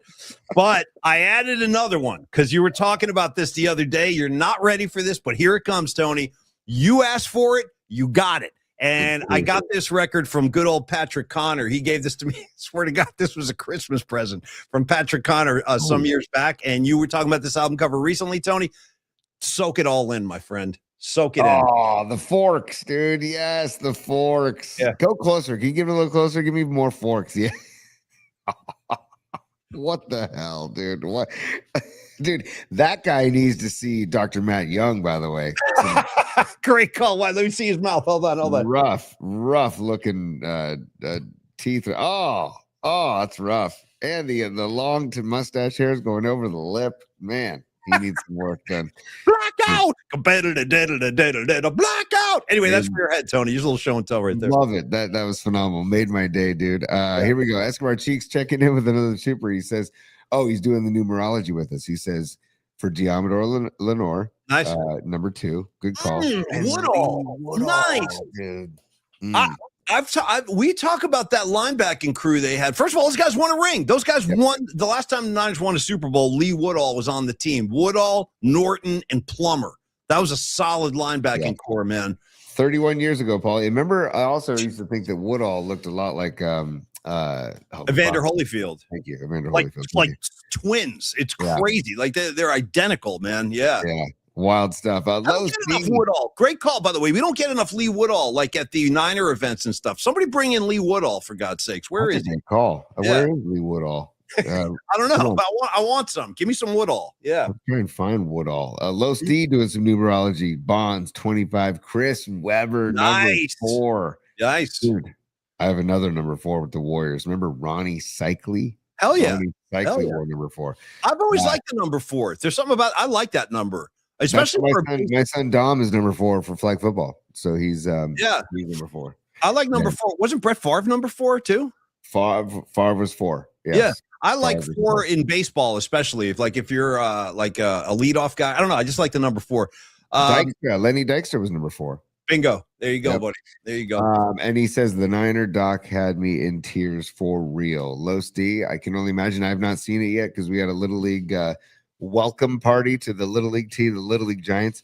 Instead of having a season ending party, we like to have a season opening party to break the ice with all the families and kind of hang out. So we did that last night at the Canyon Inn, by the way, Paulie. Tim is there. Tim said hello. He said to say hello to the PMP Familia, the owner of the Canyon Inn. I need a lot more Tim. I got to tell you, I feel bad. I might start punching my own stomach on the treadmill today to discipline myself, Tony, because it's been way too long since I've been at the Canyon Inn, and I'm mad at myself about that. That's my own fault. And anybody, I can't do this enough. And they're not even a sponsor, but I have to say this. If you love 49er football, get your ass to the Canyon Inn as soon as possible. Trust me. I mean, Tony, I'm pissed at Tony. It took him several years to get me in there. And once he did, dude, the first time I walked in there, my jaw hit the floor. I couldn't believe it. It's like, it's like a Niner museum. Get your ass down there. That's all I'm saying. Here's Dom and his buddy Jimmy in the back room of the Canyon Inn last night. Top Jimmy Cooks, top Jimmy Cooks. There's Dom and Jimmy. That's in the back room. That old Niners sign used to be hung up at in Rockland at their training camp. Really? Yeah. And remember that Niner clock, the old Niner clock? It doesn't even work. It's just an old Niner clock. Doesn't matter. Doesn't need to work. Just keep it up there. Yeah. So yes, Lois, thanks for bringing it back, brother. And we'll be talking flex funding tomorrow for sure. SGA Sports Talk is a super. Thank you for being a super, SGA. And he says, hi, Paulie and Tony. Thoughts on the Morris signing? Raheem Morris. I love it. Yeah, I like it. Yeah. You know, the one thing it's kind of, I mean, we just talked to Mark Cannizzaro about this indirectly, is that if you think about it, I like it. To answer your question, SGA, I like it. I think it's a good move. He's solid. This is just food for thought. This is the 5th 49er defensive coordinator in the last 5 seasons. Every year we basically lose our DC. Every freaking year this happens. And you know what stinks, Paulie, is hearing Cannizzaro talk. He mentioned that hopefully Raheem Morris gets another head coaching job. He'll be gone. He'll be gone after this year. I would expect that. I mean, especially if the 49ers have a good year, he'll be gone. That's what they all want. They all want to be head coaches. That's what I wanted with Schwartz, though, man. I feel like Schwartz would have been a guy. And I know he's under contract with Cleveland, but he's very disgruntled in Cleveland. I don't know. I don't want to fall in love with Raheem Morris and all of a sudden he's gone again. Like there's no continuity, man. So you gotta feel for these players on defense where they're learning new schemes and new, I don't know, just attitudes and it's like a program change every time that you have a good coordinator. And they're toying with my emotions and my psyche. I got to say this too. If we have any therapists in the community today, because I'm going to have to start seeing a therapist on the side just to address the fact that the 49ers are giving me like fear of abandonment issues. You know what I mean? I fear of abandonment because my defensive coordinators, they abandon us every year like clockwork. I mean, I just want to go to a therapist and play this. We would all like to be able to live an uncluttered life, a simple life, a good life. That's all. I just want to go to a therapist and play that and say, Can you help me get there? Make it happen. Yeah. Make it happen, Doc. You just walk in and press the Garcia thing and it's a make that happen. Go. By the way, speaking of therapy, Yeah. Paulie, you should watch the show, and everybody, PMP Familia, watch the show Shrinking with Harrison Ford and Jason Segel. Fantastic. I think a new season just came out. I think there's 2 seasons already. The 3rd season's coming out. Great show.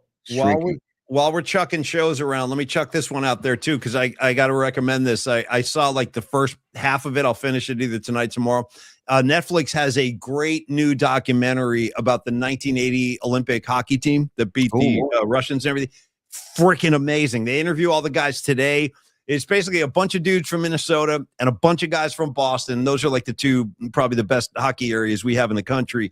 And these college kids, man, they beat the best team in the world. The Soviets were beating like NHL all-star teams at that point. And we brought these college kids out there, and I know a lot of you know the story, but the Nutter knows it. Yeah, the Nutter. See, it is. It's awesome. If you want to feel a little patriotic pride, you watch that thing and you can't help but feel good. I mean, that was one of the might be the biggest sports upset in history of all sports. So check it out on Netflix. Speaking of cool shows, yeah. Paulie, I saw multiple requests for us to get slapped, so stand by. Okay. Another one. Need it. Yeah, thank you, man. Yeah. I'm like jerking my head like I'm getting hit. Yeah. One more time. There we go. And you know what? Since they didn't tribute Bob Weir the way I wanted them to tribute with the performance last night, just stand by. Saturday night.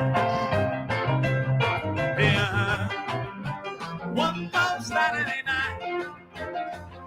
Saturday night. All right. Carrying on with supers. Thank you all for being supers, by the way. We love this. This is so much fun. Dom, thanks for the super during Mark's hit with us, because we'll get him to Long Ridge if we can. Aaron Kask checking in. He says, I think we got to add the Browns to the Raiders Jets bleep sandwich, dude.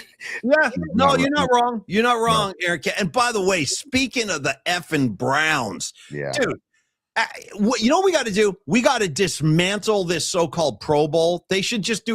We talked about this earlier in the show. Put this in the cut the crap episode when we do it.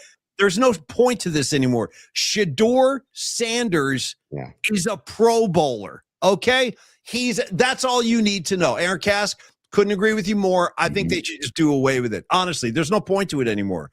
I mean, it's not even like it's not even a badge of honor. It's not even like being recognized by your peers now. When Shedeur Sanders is a Pro Bowl quarterback, you can be done with the Pro Bowl. There's nothing else to see here. Done. Go away. How did Shedeur do in the tug of war? Did you catch the tug of war? How do you do?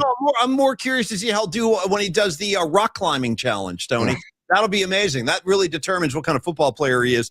Maybe the jump rope segment, he can win that competition. That'll be awesome. Yeah. Speaking of rock climbing, go watch Alex Honnold climb the Taipei 101 if you haven't watched it yet on Netflix. You love that guy. Yeah. Dude, he's amazing. I know. He's probably the greatest athletic feat ever. He's like a real life Spider-Man. You know what I mean? Like climbing up the side of building is nuts. Oh, yeah. What if he has a cramp? What if he's got to pass gas? What if he's got a leak? How does he take a leak? What if he has an itch? What if he has like the hiccups? What if he has the hiccups, dude? What if he gets a phone call? What if he gets an important phone call? You know what I mean? And he's got a little pouch of chalk, and that's all he's got, dude. The guy's just like crawling. That's just he best be like, hold on, you guys, I got to take this. This is my weed guy. Hold on. Yeah, I'm here. Yeah, no, I'm just kidding. Yeah. Well, and also in Free Solo, which if you haven't seen Free Solo, see Free Solo. The guys that are filming it are like, they told Alex, I don't want to do this because if you fall, I don't want to do this. I don't want to be filming that. You know. That's a good point. I don't want to be involved on any level, with your own demise. I don't want to be filming you falling 35 stories. All right, Tony. Polly said, no, we got more.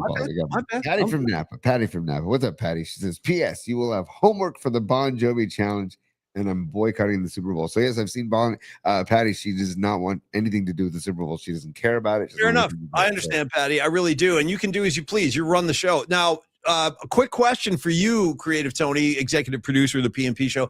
Is Patty the guest DJ this Friday or I believe so. Yes, we have to talk offline, but I believe so. And we also have another one coming in the future. Another one. Yeah, another one. I've been texting with. I don't want to give away the person who it is yet, but we have somebody else in the works. 2 other people in the works actually for the upcoming weeks as well. So we'll go Patty. We can do John Bon all damn day Friday. So Let's set I've it already up. selected. I'm actually looking forward to this, Patty. I got to tell you, for real, because I do a lot. I've been picking on Patty for years about Bon Jovi, and it's all in good fun, and she knows that, so don't worry. But it's good that she does this. She's going to back me into the corner and be like, "Okay, smart guy, Mister. I don't like Bon Jovi. Let's see you pick a couple of Bon Jovi tracks and then break them down." I think, you know what, Patty? It's already in my head. I was thinking about it this morning, so I think I already have my first track. I'm going to pull a second one, too. I'm kicking ideas around now, but I look forward to it, and Patty is going to be a great guest sponsor of the musical assignment. We would encourage all of you, if you're new to the show or you're old, you've been with us all, the whole time, I think that we would love to have you as a guest sponsor. So email us at paulyspod@gmail.com. All we ask you to do is make a donation to the show. It does help us, believe it or not. So does liking and subscribing. Please do that. I don't say that nearly enough. Everybody like and subscribe, pound the like, whatever. Do your thing. And then, you know what I mean? And then all the guest DJs, we would love to have you on the show. That's all. We would love to kick it around with you. All the people that have done it so far have been great. And we'd love to have you, whoever you may be. You're welcome to join us. Yes, go to YouTube at Polymax Particles at YouTube on YouTube, and please hit the like button and please subscribe. We need to feed the algorithm, Pauly. But stand by, I have two things. Utah, give me two. Okay, nice. Aren't John Bon and Kraft like buddies? I'm not. I can't. I don't know. I don't want to say the wrong thing. Patty probably knows those, so I don't know about that. So I don't know. Are we trying to create like Patriots vibes on Friday? I'm fine with that because I've already created my Seahawks vibes. So that's fine. And then secondly, Patty texted over the weekend saying that Joe Walsh played "Life's Been Good" at the Sphere in tribute to Bob Weir. That was great. Yeah, I saw that. Thank you, Patty. And I hope you enjoyed the shows. I'm sure you did. I guess Joe Walsh is like recovering from COVID or something, right? But it was great that he dedicated that song to Bob Weir. That would have been a funny hang session, hanging with Bob Weir and Joe Walsh at the same time. Been a lot of smoke in that room. I can tell you that much. Totally. Stand by, Pauly. Stand by. We have Dub City. What's up, Dub City? I was watching old Charles Grodin interviews from Letterman back in the day this weekend, and remind me of you guys. What the hell? What the hell? What the hell? What the hell? That's from Midnight Run, where Robert De Niro's breaking into the car and Grodin's just standing there. Oh, what the hell? What the hell? What the hell? By the way, I'm due to watch Midnight Run. One of my most underrated online comedies of all time. John Bon McCaffrey, says Rags. That's going to be me on Friday. I am going to be John Bon McCaffrey. I might even do my hair. I might curl my hair, give myself a perm. I'll be Tony Sambora then. That's fine. Yeah, dude. Oh, you know who I want to be? One of the great rock names of all time. Patty, is this the keyboard player? I just know the name, and I love this name. You ready? Rock and roll name, Tony? On keys. Alec, not Alex. Alec, A-L-E-C. Alec Such. Oh. You understand? Alec Such. Nice. On key. That is such a Spinal Tap rock and roll name. Ladies and gentlemen, give it up for Alec Such on guitar. Such. You know what I mean? Yeah, me. Hey, Mr. Such. Good to see you. Great call. Hold on. Sorry, Pauly. We still got a few more. Escobar, we'll go through these. Escobar, thank you, dude. That's like you're on fire today. He says, you mean DJ Ronnie Cycli? Get him on the Calvin Harris bill. Hashtag, I did not know Ronnie Cycli. I didn't know Ronnie Cycli was a DJ. Did you, Pauly? I did not know that. Not at all. I love it, though. I love it. Cycli, very handsome. One of the more handsome warriors. He's got that whole Greek thing going. Yeah, he's like a Greek god. The ladies love the Greeks. I do know that. Yeah. Dude, ladies love Ronnie. Hashtag smash the like button. Hashtag no shaman. Hashtag F the C Cox. Hashtag F Shady Shoheg. Hashtag no butt stuff. Hashtag free the thumb drive. Let's go. All right. Dan Cochimilio, our partner in crime. Dan Cochimilio. What's up, Dan? Dan's a super. Thanks, brother. He says, speaking of rain, did you guys hear the John Fogerty remake of Who'll Stop the Rain with Bob Seger? No. Classic. On the album, wrote a song for everyone. I have not. I bet you it's fantastic. I would be willing to bet the same. Thank you, Dan, for the heads up, because Tony and I love music, and neither of us knew about this. And I love me some Seeger, dude. I'll back Seeger. I love me some Fogerty, dude. Hell yeah. Me too. Thank you, Dan. You're on it, brother. Contributing musically. I love that. And by the way, Patty from Napa making me feel extra bad now. She goes, yeah, by the way, smart guy, Alex Such is dead. I'm like, I didn't know that. What do I know? I didn't know. And he was on keys, too. I said bass. The guy was a keyboard player. My bad. No, I would never make fun of the dead. I would never do that. That was an innocent riff. So anyway, yes. Thank you. I apologize for laughing at the man's passing, but the way you delivered that was really funny. Yeah. And by the way, hey, Dan, get ready to line your hats up for the NL West with a little Luis Arráez. I don't know, man. By the way, Dan Cochimilio, when he comes on the show next, you'll see he has all the Major League Baseball hats in the background. Yeah. And he aligns them by division, and he aligns them as the current standings, which is freaking amazing. It's so great. So we'll have to have Dan on a bunch of times during the baseball season. Paulie, and I think Escobar Cheeks one more time. He says, who's going to win the Tiddlywinks Pro Bowl game? Bro, that's what I'm saying, Escobar. What's the point? Who's watching that crap? Even my son was pissed off. He's like complaining to me. He's like, Dad. And he'll send me like clips. He sent me a clip of like Mark Gastineau annihilating Joe Montana at a Pro Bowl game. And I think it was in 85. Like Joe's going back to pass and Gastineau comes on the blind side and just lays him out hard, really hard. And he's like, Dad, look, they used to play. I'm like, no, James, I know. I grew up watching the Pro Bowl. I know we used to watch it. And it's not even a game. There is no game anymore. And Escobar, I'm with you, bro. Enough is enough. Just stop doing it. There's no point to it. You know what I mean? If you want to send the players a gift or something, maybe that's all they need. But again, Shedeur Sanders, Pro Bowler, I'm out. Count me out. That's it. Yeah, we don't need it. Don't need it. No. I was trying to find the Gastineau getting or pummeling Montana, but we don't need to watch Joe. Have you seen it? Look, he crushes him, dude. Yeah. He hits him like it's an NFC championship. It's brutal. Mm-hmm. It's brutal. But my point is, they actually used to compete. I can remember Ronnie Lott laying a few dudes out at Pro Bowl games. Seriously, like he wasn't messing around either. Those guys took it seriously back then. Yeah, they wanted to win the freaking game. You know? Now it's tug of war on the beach, Paulie. I don't know. Rock climbing, Tony, jumping rope. Yeah, maybe we can have a video game challenge. Maybe they can each play. What's the big Grand Theft Auto or something on a big screen? That'd be incredible. They can play Fortnite. Probably can play Fortnite. Yeah, a little Fortnite. How about Angry Birds? You know what I mean? How about yeah? Why don't I get Shedeur Sanders playing? I don't know.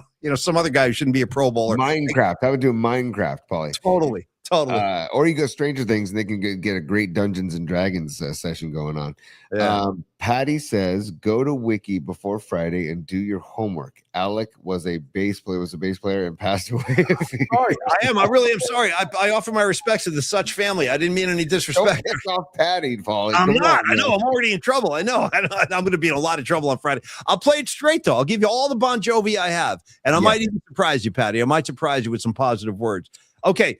I have to do a spot for Dom, for the love of God, Tony, and we got to get out of here too. So we got to get out of here. We got to do a spot, and I want to introduce. I want to tell people about my son's Super Bowl squares. We're selling Super Bowl squares for my son's Cooperstown fundraiser. If anybody wants to get involved in Super Bowl squares, we're going to do Super Bowl squares. I can do it at the end of the show. And it supports your Little League thing.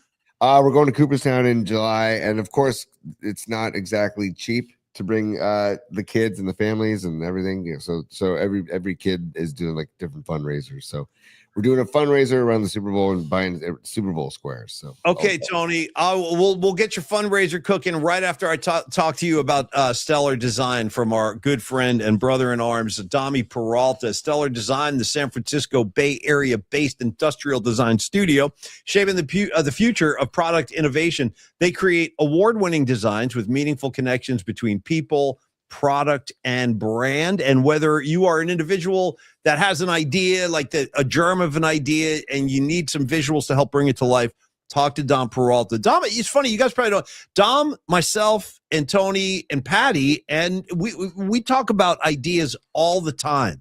And Dom is like, oh, let me sketch something up. And he does. The guy is like a nonstop creativity machine. So if you are like an independent contractor, you're an advertising guy, a marketing guy or girl, what have you, get Dom on your side. You'll be amazed how quickly he can kind of crank out high quality art to accompany any campaign or any special event that you might have. And it doesn't matter how big your company is or how small your company is. You might be a Fortune 500. You might be an independent contractor. As I mentioned, Stellar Design offers partnership to help you achieve out of this world design.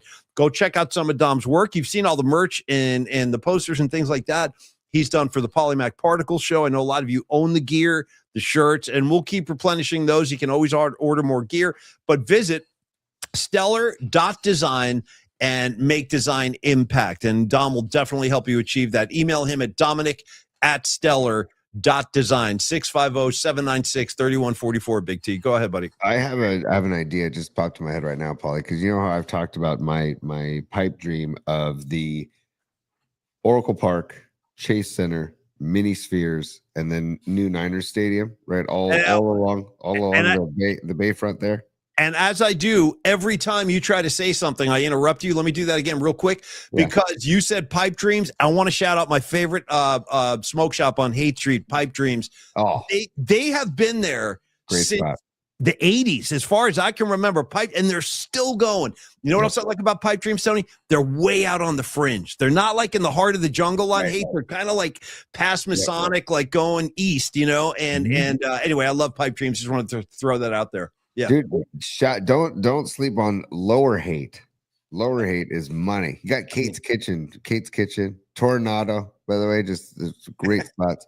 Tornado, I think it's cash only, and it's just beer. There was a time, dude, back in the day when San Francisco was a rougher town.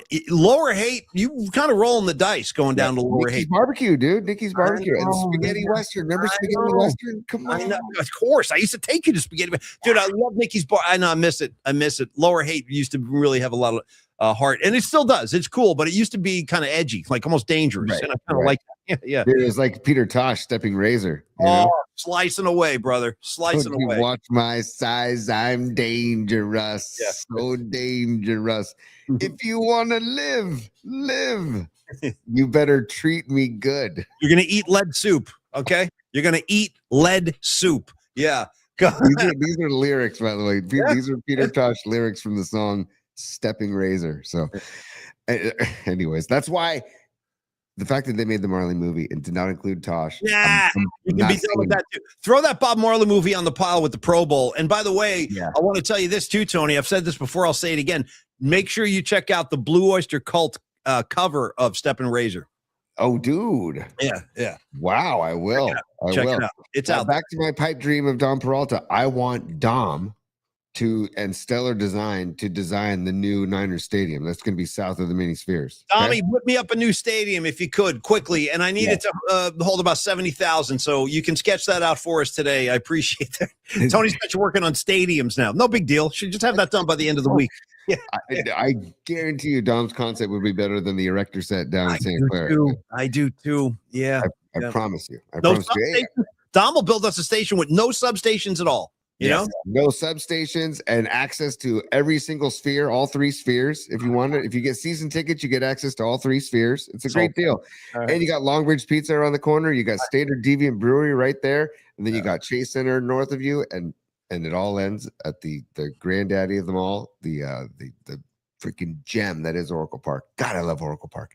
But Paulie, I see Arkansas Dave leaving. Peace out, Arkansas Dave. He says, peace out, everybody. I'm losing signal on the Ozark Mountains. I love it.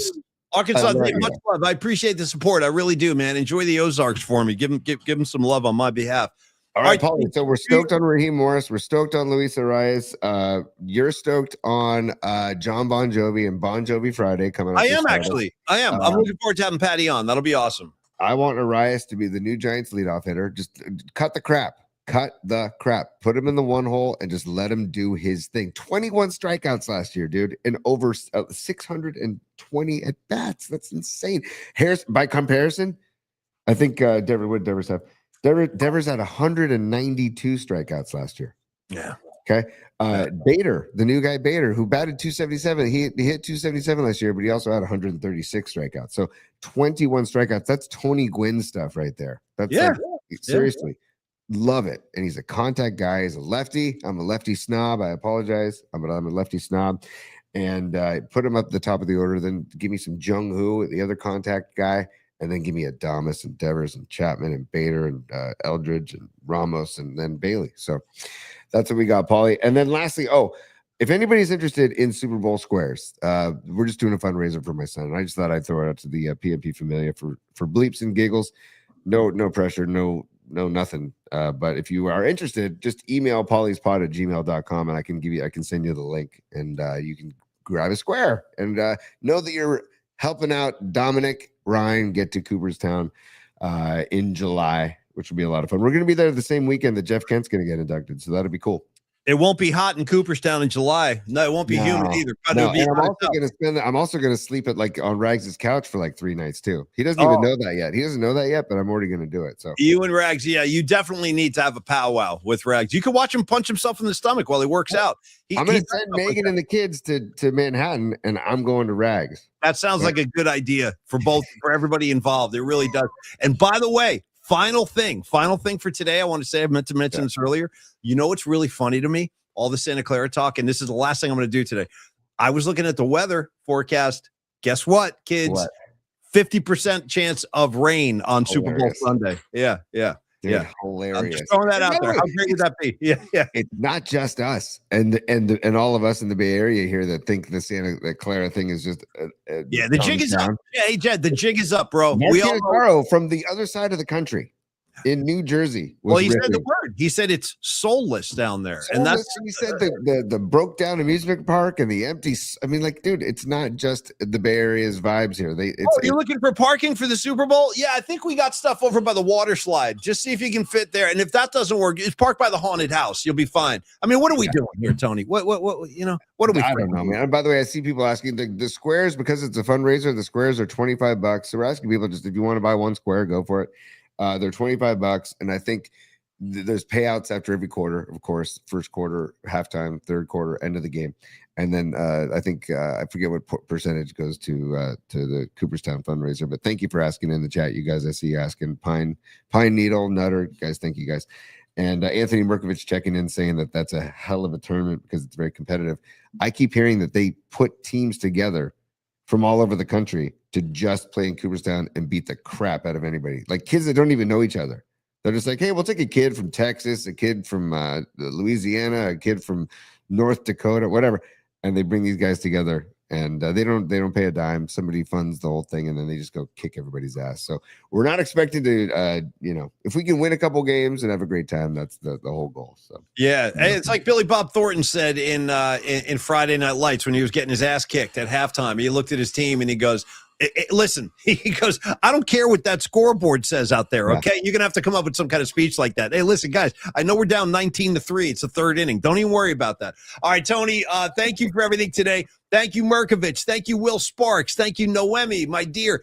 You got Dami Peralta. You got the Nutter. You got Aaron Kask. You got Merkovich. You got freaking Pine Needles in the house. You got Dan from NorCal. You got SGA, Matt Stenson. On and on. I love you all, you guys. Thank you. Thank you for supporting the show very, very much. We'll do it again tomorrow. Low Steve, what's up, brother? Tomorrow's your day. Patty from Napa, Queen of the Scene. See you on Friday.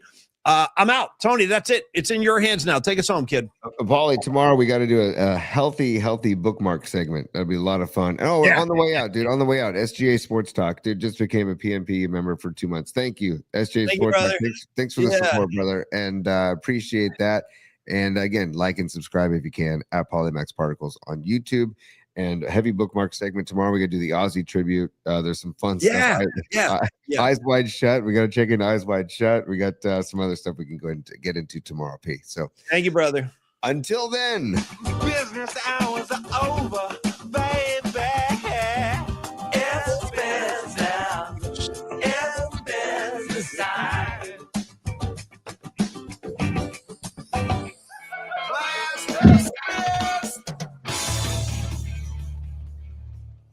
All right. Thank you, Tony. Peace to you. Peace in the Middle East. Everybody be cool. And we'll see you back tomorrow right here. Same bat channel, same bat time.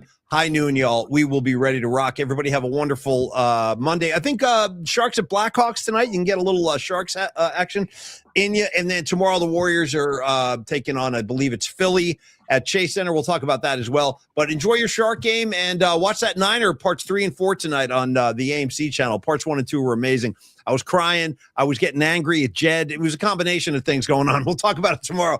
All right, everybody. Have a great Monday and cheers, y'all.